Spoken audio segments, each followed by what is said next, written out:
السلام علیکم۔ اللہ رب المومنین رب العالمین ہے۔ وہ صرف مومنوں کا رب نہیں، وہ تو سب کا رب ہے۔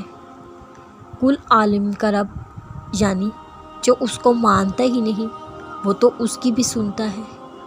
اب تم یہ بتاؤ، غیر مسلمان کے پاس رزق کہاں سے آ رہا ہے، خوشیاں کیسے آ رہی ہیں، وہ جو مانگتے ہیں انہیں وہ سب کیسے مل جاتا ہے؟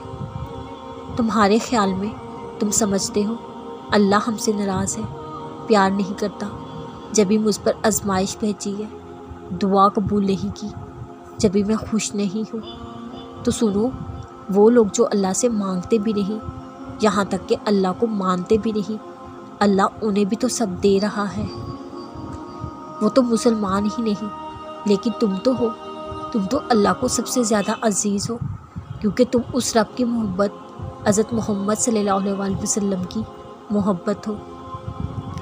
وہ رب ان کو بھی عطا کر رہا ہے جو اس سے مانگ نہیں رہے، اور وہ کیوں تمہاری نہیں سنے گا جب تم صرف اسی ہی سے مانگتے ہو، جب تم یہ دیکھتے ہو تمہارا سہارا صرف اللہ ہے اور کوئی نہیں ہے، تمہارا اللہ کے سوا اور کوئی در نہیں سوائے اللہ کے در کے، تو بتاؤ وہ کیسے تمہیں مایوس لٹا سکتا ہے؟ تمہیں کیا لگتا ہے موت سے نہیں ہوتے؟ تم نے دیکھا ہے ہر صبح اس رب کی تخلیق کیے کہ سورج کو جو روز صبح اپنے صحیح وقت پر نکلتا ہے اور 400 اپنی کرنوں سے روشنی کرتا ہے۔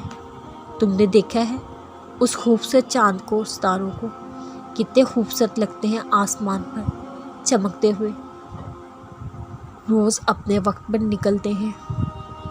یہ سورج کا جانا، چاند کا نکلنا، صبح شام کا بدلنا، یہ سب موضوع سے کم ہے۔ یہ آسمان میں اڑتے پنچھی اور ایسے خوبصورت جانور جو تم نے ابھی تک دیکھے بھی نہ ہو، یہ سب اللہ کا معجزہ نہیں تو اور کیا ہے؟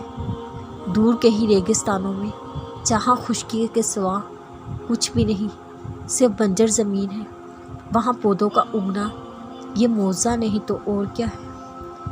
اپنے آپ کو ہی دیکھو، تمہیں بنانے میں اللہ نے کہیں بھی کوئی کمی نہیں چھوڑی۔ تمہارے جسم میں تم خود بھی تو اپنے آپ میں ایک معجزہ ہو۔ اس کائنات میں موجود ایک ایک چیز صرف ایک اللہ کی ذات کیے ہو معجزوں کی گواہی دیتی ہے۔ تم صبح سے شام موت سے ہی دیکھتے ہو۔